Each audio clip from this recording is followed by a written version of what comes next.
Hey everybody, this is Coach Storm reminding you to focus your fitness, master your atmosphere. This is probably the last video or two that I'll do in this place. I'm scheduled to move tomorrow actually.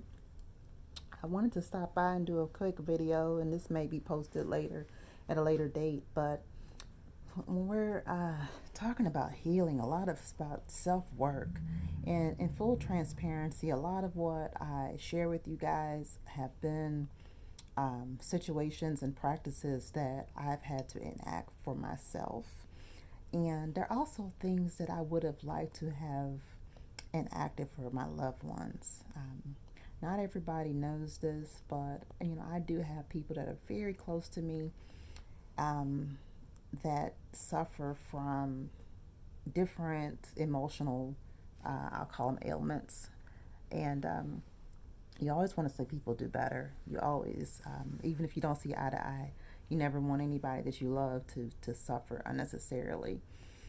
And one of the things I wanted to just kind of be, just really, I want to hone in on this because I think it's so important that you recognize that for every minute that you spend not doing something that could better serve you, for every minute that you spend in a place or with a person that does not serve you, that you're exponentially delaying the the arrival place of being able to manage yourself.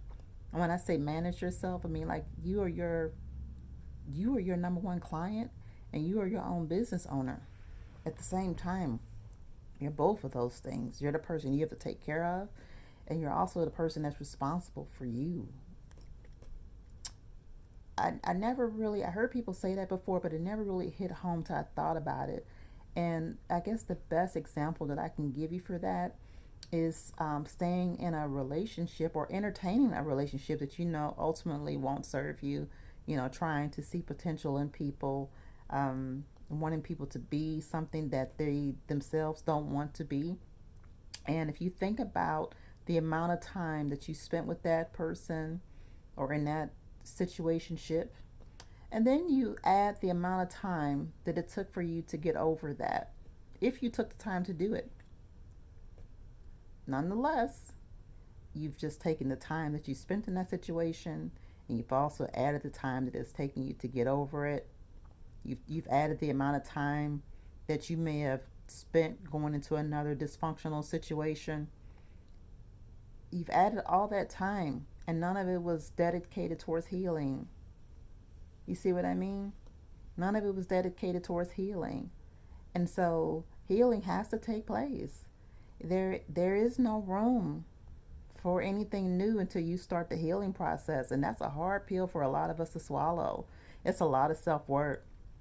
I know that I did a lot of trial and error in my own personal life while trying to figure out a lot of things about myself. And I would like to say that I was trying to quote unquote push through, and maybe to a certain degree that was true. But what I realize now, in my more mature years, is that that inevitably delayed me from going to the next stage of healing. I also learned some more valuable lessons in between there, but at the very base of it, extending that amount of time that I tried to either ignore what needed to be addressed, stayed in a situation that didn't serve me, or allowed someone to talk me into something that I knew I didn't want, because that can be also an issue.